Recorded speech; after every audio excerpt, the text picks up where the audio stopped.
J-E-L-L-O. The Jell-O program, starring Jack Benny with Mary Livingston and Phil Harris and his orchestra. The orchestra opens the program with By Myself from Between the Devil.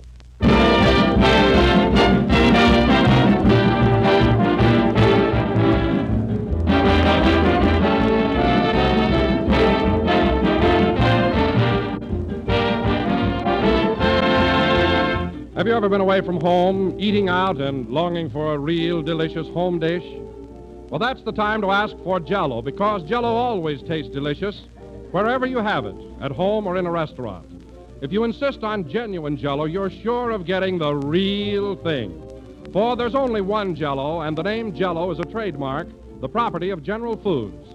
If you hear any other gelatin dessert called Jell-O, you'll know that's incorrect, for there is no other Jell-O. So be sure to ask for Jell-O by name, whether it's from your grocer or in a restaurant. Restaurants serving real Jell-O can now display an autographed picture of Jack Benny. So look for his picture as your assurance that they serve genuine Jell-O. Remember, if you want to enjoy that delicious, extra-rich fruit flavor, that luscious, true fruit goodness, always insist by name on the one and only Jell-O.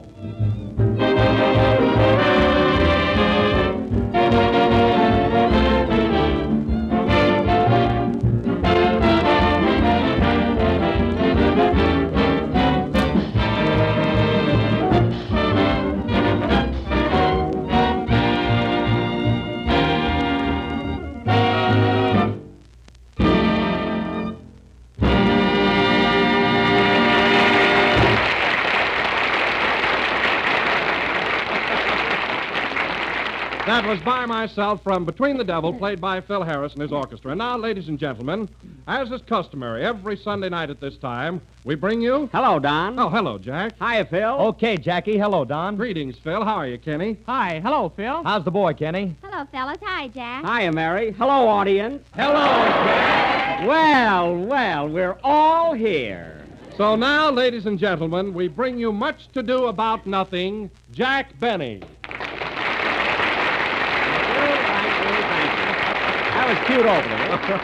Hello again, this is Jack Benny talking, and Don, I must say that's about the silliest opening we've ever had, isn't it? Yes, Jack, but at least it's different. Oh, it's different, all right, and that's what radio needs. Something new and original. New ideas, new thoughts, new personalities. You're right, Jack, but why don't you do something about it? Well, Don, I'd be willing to change the programs, if some of my fellow artists would cooperate. Now, what do you mean? Well, take some of the other comedians.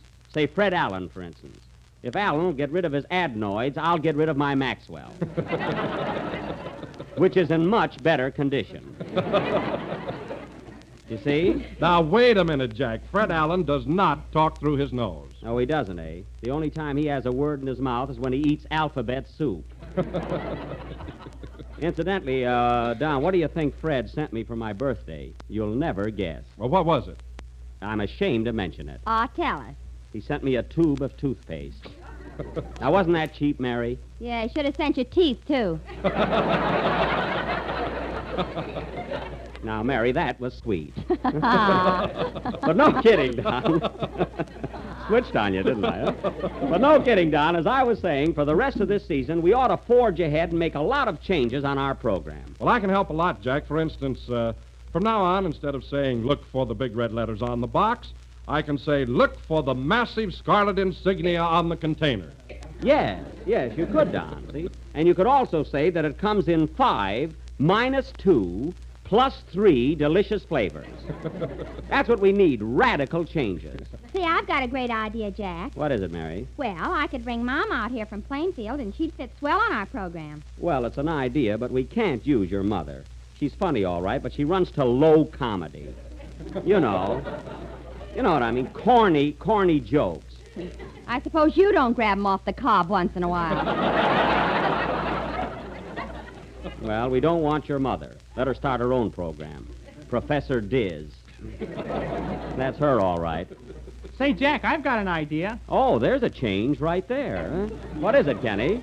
Well, instead of my coming down here every Sunday, why can't I mail my song in? Yes, you do that, Kenny, and I'll sing your check to you.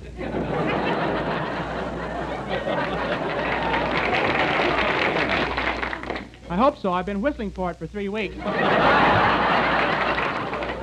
Now, look, fellas, we're getting away from the subject. I'm just trying to find a way to change this broadcast. Have you any suggestions, Phil? Yeah, what this program needs is a good 5-cent cigar with a comedian on one end.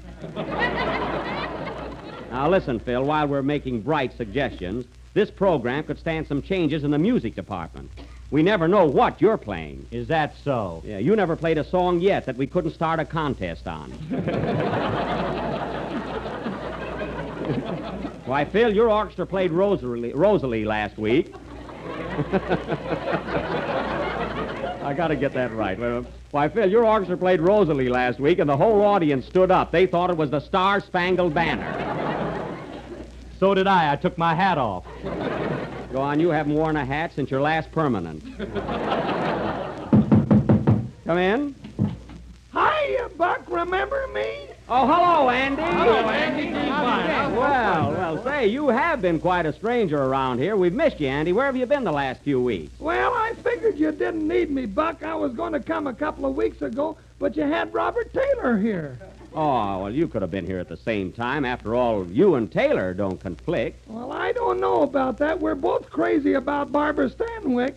Oh, you are, eh? Yeah, only I'm just crazy. Say, at that, you might give Taylor a real race. Shucks, I'd rather run against Pompoon. Now, you're too modest, Andy. You want me to tell you something? I think you're a very attractive fellow. Oh, go on. I ain't got no more sex appeal than a poached egg. What made you wait so long before you answered? It's written right there, Andy. I can't understand it. I was laying the egg. Oh, you were laying the egg. You said it. You certainly were.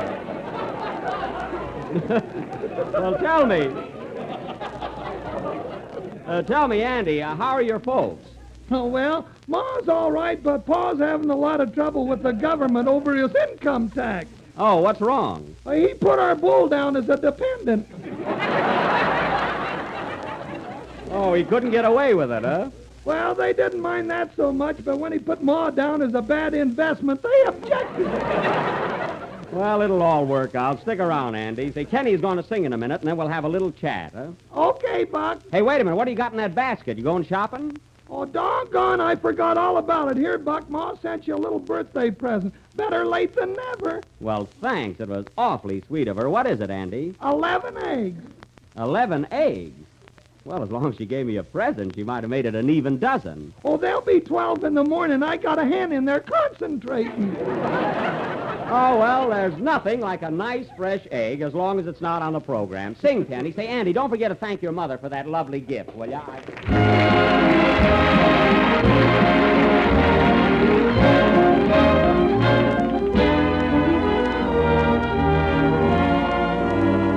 Yes, we've traveled far and wide together. Did we travel too fast? Now I reminisce and wonder whether any good things ever last. But that dear is past. So thanks for the memory of rainy afternoons, swingy Harlem tunes, and motor trips and burning lips and burning toast and prunes. How lovely it was.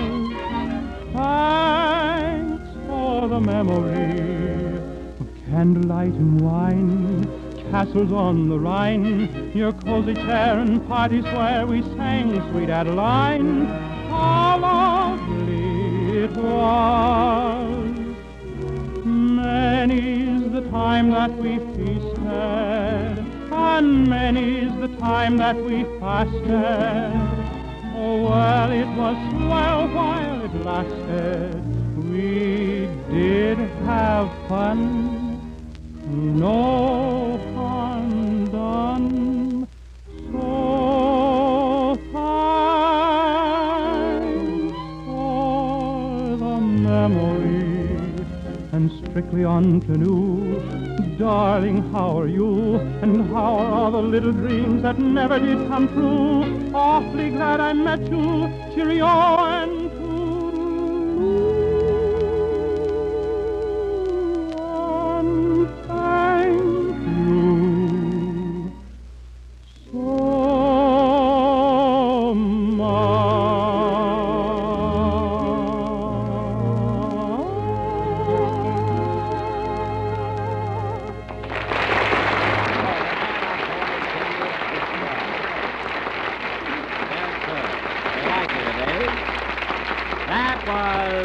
Thanks for the memory from the big broadcast of 1938, sung by Kenny Baker. Gee, that's a beautiful number. Who wrote that, Kenny? Leo Robin and Ralph Ranger. Oh, Robin and Ranger. Say, those are the same boys who wrote Love and Bloom. Yeah, that's them.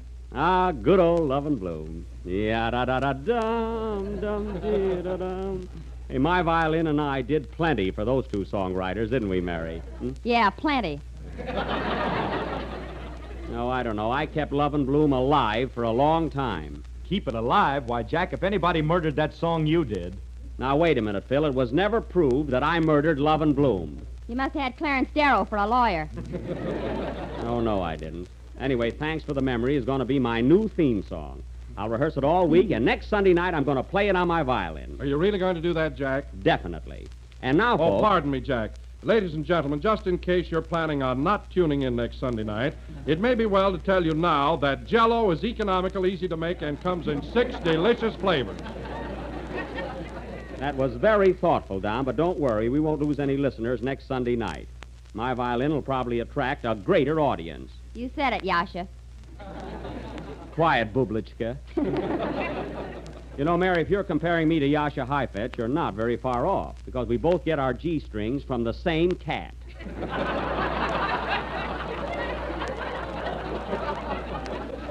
We really do. Anyhow, folks, as I started to say before we were rudely interrupted by Heifetz, for our feature attraction tonight, we will continue with our thrilling sea drama, which we started last week. The second and final episode of that Warner Brothers' first national production, Submarine D-1. Oh, go away. As you may remember, last week, Submarine D-1 left New London, Connecticut, en route to San Diego by way of the Panama Canal. We almost reached Panama when suddenly we ran out of gas. We ran out of jokes, too. We did not. Our half hour was up. Now, once more, I will play the part of Butch O'Benny, Chief Petty Officer. And, Mary, you'll have to be a sailor again this week. You know, Slug Livingston. Gee whiz, if you're short of men, why don't you hire a couple of actors? I'm not going way out to the racetrack just for that. Anyway, you played the part all right last week. When you put on your sailor suit, you look just like a man. I don't know about that. I passed a couple of fellows, and they yelled, "Shape ahoy."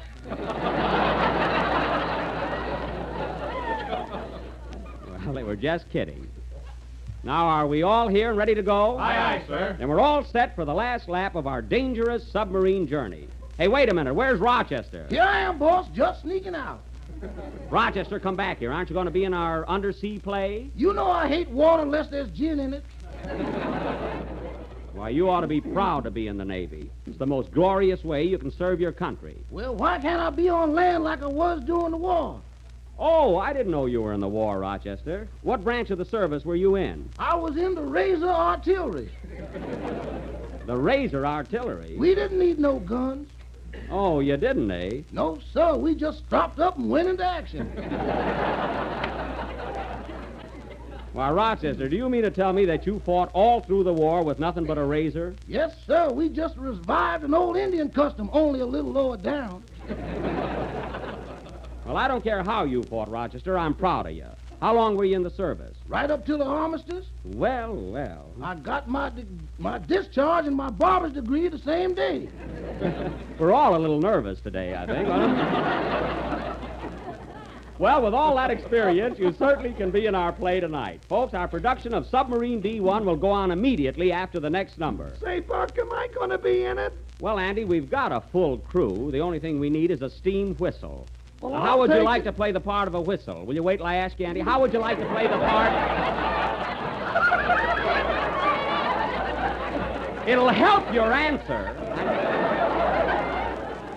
How would you like to play the part of a whistle? I'll take it. I ain't proud. I should say you shouldn't be, huh? Oh, well, let's hear how it sounds. Now, there's a ship ahead of us, Andy, and we want to warn it. What do you do? Say, that's perfect, and we're all set. Well, fellas, have you all got your uniforms on? I've got mine on. How do I look? Fine, Phil, but we don't wear polo shirts in the Navy. Oh, we don't, eh? No. You just ain't got no class. Well, I still know what a regulation uniform should be. Look at my sailor suit, Jack. Isn't it cute? Oh, it's cute, all right, but what's the idea of the bustle? I'm a rear admiral. Now, that's just silly. Say, Kenny, that suit you got on looks too big for you. Are you sure it's yours? I think Don Wilson's got mine on, but he said no. Oh, well, we'll find out right away. Bend over, Don. Okay. You're right, Kenny. Play, Phil. Cover up, Don.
How'd You Like to Love Me from College Swing, played by Phil Harris and his Seasick Ensemble.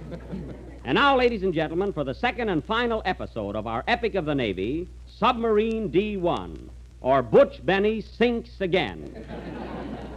Sinks? You heard me.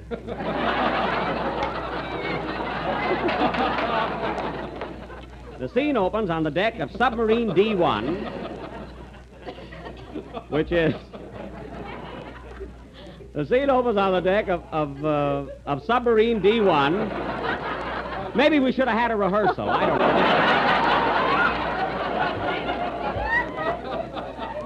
know. Which is anchored off Panama and about to shove off for San Diego. Curtain. Music.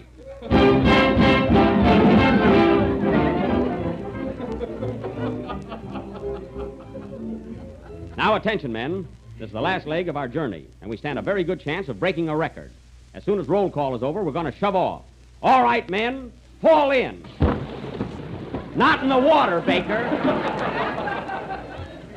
Pull them out, fellas. Aye, sir. Hey, Baker, when I say fall in, that doesn't mean fall in the water. Well, this is a fine time to tell me. There, now, stay on deck after this. Now, attention, roll call. Slim Wilson. Aye, aye, sir. Lucky Baker. Aye, aye, sir. Sock Harris. Aye, aye, Kerr. Kerr. Just for that, Phil Harris, you're going to be put in the brig. Slug Livingston. Aye, aye. Aye, aye, what? Move over, Phil.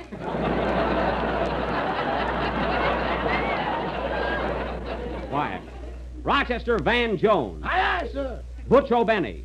Butch O'Benny. That's you. Oh, yes. Aye, aye, sir. Well, we're all set. Now, listen, men. We're shoving off for San Diego, and if you're all on your toes, we'll break the record. Remember what I told you last week. One false move on the part of any one of you might mean death to us all. There's that word again. All right, men, let's go. Hey, wait for me. Oh, Whistle Divine. Where have you been? I was in town getting steamed up. Well, get in your place under the funnel. Down below, men. We're leaving immediately. Aye, sir. All right, men, weigh anchor. Take charge, Wilson. Aye, aye, Chief. Check air on manifold. Check air on manifold. 1 turn on starboard. 1 turn on starboard. 1 ham on rye. 1 ham on quiet. Full speed ahead. We're off to San Diego.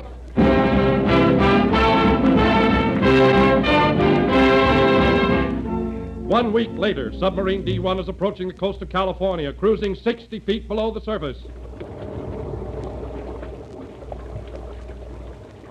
Well, men, everything is going along fine.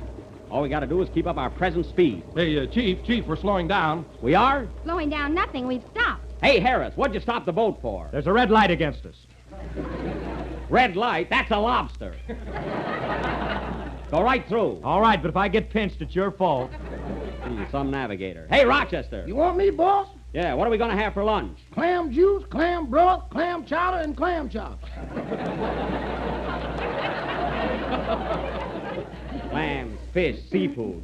Why don't we have pork chops once in a while? If I could ever catch a pig in swimming, we will. I haven't tasted meat for a week. Boy, how I'd like to sink my teeth into a nice, thick, juicy sirloin steak. Can I have a bite? You keep away from my steak. Hey, boss. Yes? Do you want this dream rare or well done? Rochester, get back to the galley. Hey, Slug, Yes, Chief? where are you going with those curtains? I'm going to hang 'em over my window. There's been a halibut peeking in all week. A halibut peeking in. That's nothing to get upset about. Oh, no. Last night he winked at me. Oh, you're imagining things. I am, eh? Then who sent me these water lilies? Now get back to the periscope and keep your eyes open. I don't want any accidents. Hey, Baker, what do you got strapped on your back? A parachute. A parachute? What good is a parachute in a submarine? My hammock's on the ceiling.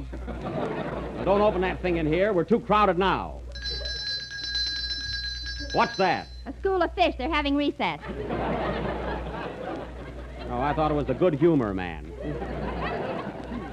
Hey, Chief, What is it, Harris? we'll have to slow down. We got engine trouble. Engine trouble? You mean engine trouble? I mean engine. There's a Navajo blanket caught in the propeller. Oh, we must have picked that up in Albuquerque. There you go again.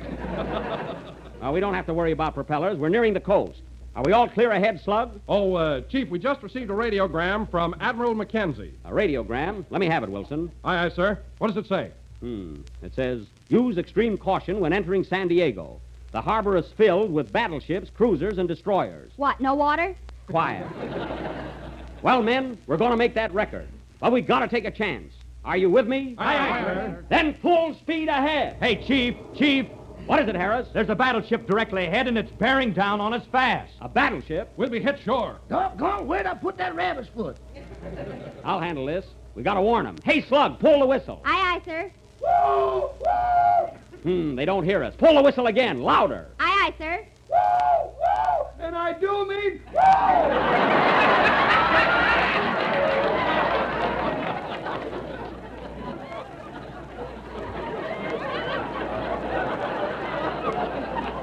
They still don't hear us. What are we going to do? You better think fast, Chief. I got an empty main ballast tank. Reverse rear engine. Who keeps ringing those bells? Jimmy Fiddler. 6 bells. We can't be that good. Harris, I gave you a command to stop. Are you reversing rear engine? I don't know how. Then what do we do? Hold on to your hats. We're going to crash. Look out!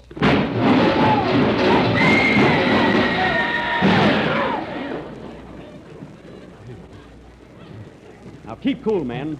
I'll handle everything. But, Chief, we're sinking fast. I know we are. What does the gauge say, Rochester? 200 feet, sardines, herons, barracudas, and tuna. Going down. Look at all that salt water pouring in. What'll we do? Let's make some taffy. We haven't time for that. We're still sinking. 300 feet, mackerel, pickerel, whales, sharks, and mountain trout. Going down. The water's getting deeper in here. Hey, Wilson, man the pump. We haven't got any. Then somebody get me a blotter. Ground floor, crabs, oysters, sand, seaweed, and thanks for the memory. We've struck bottom. Have courage, men. Are you getting along all right? Now, there's a silly question. You can only make connection with the naval base. Gee, the water's up to my waist. It's only up to my ankles. Where's Kenny? I'm standing on him. And who am I standing on? This ain't no hat I'm wearing. We gotta do something, men, or we're doomed. Why don't you call the Admiral to send help? I can't. The phone is out of order. No, it isn't. That must be the Admiral now. We're safe. Hooray! I knew we'd come out all right. Hello. Hello. Hello, is this the Orpheum Theater? No, this is Submarine D-1. What's the other feature? Everybody sink. I'm so mad I could drown. Well, things look hopeless, men. I'm afraid there's no chance for us. But remember, we're in the service, fellas. So let's die like men. I'm not old enough. There'll be no exceptions. Hey, Chief, look, there's someone coming court. Don't waste time. We're drowning. Hey, Chief, look, there's someone coming toward us in a diving suit. Let's see. You're right. He must have been sent to rescue us. Hooray! And just in time, thank heaven. Come in. Mr. Benny, Yes? have you saved your money all your life? Yes, I have. Well, ain't you sorry now? Goodbye.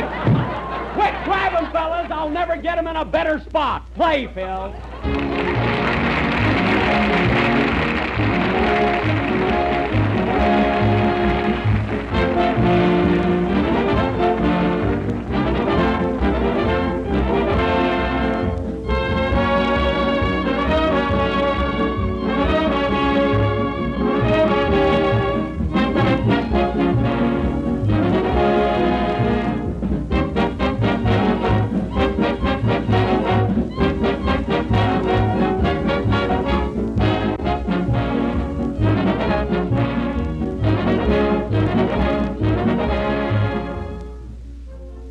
Here's something new and different for dessert, something that's sure to make a hit with the whole family.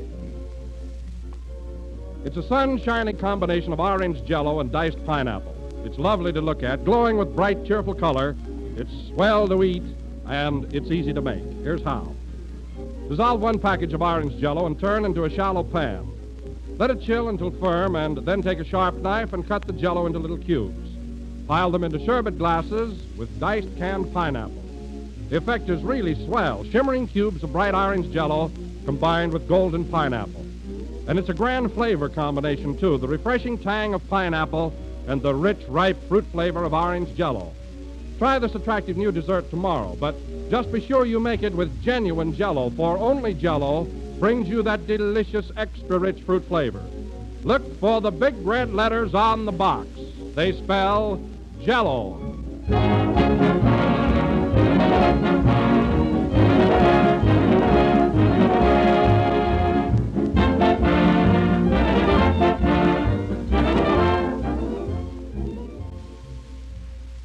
This is the last number of the 22nd program in the new Jello series, and we'll be with you again next Sunday night at the same time. And now, ladies and gentlemen, I would like to take just a moment to welcome 2 very good friends of mine, Lum and Abner, who have joined the General Foods radio family and make their initial appearance for Postum this week. I hope you'll all be listening in. Well, fellas, now that our play, Submarine D, is over, let's get out of this submarine and get out to the surface. You better not do that, Jack. Why not? The Warner Brothers are waiting for you. Oh, well, it's comfortable here. Good night, folks.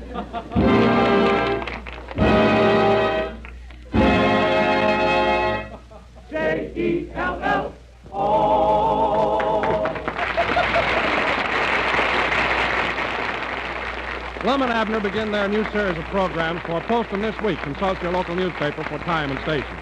Kenny Baker appears on the Jello program through courtesy of Mervyn LeRoy Productions. The tune Jubilee is from Every Day's a Holiday. This is the National Broadcasting Company.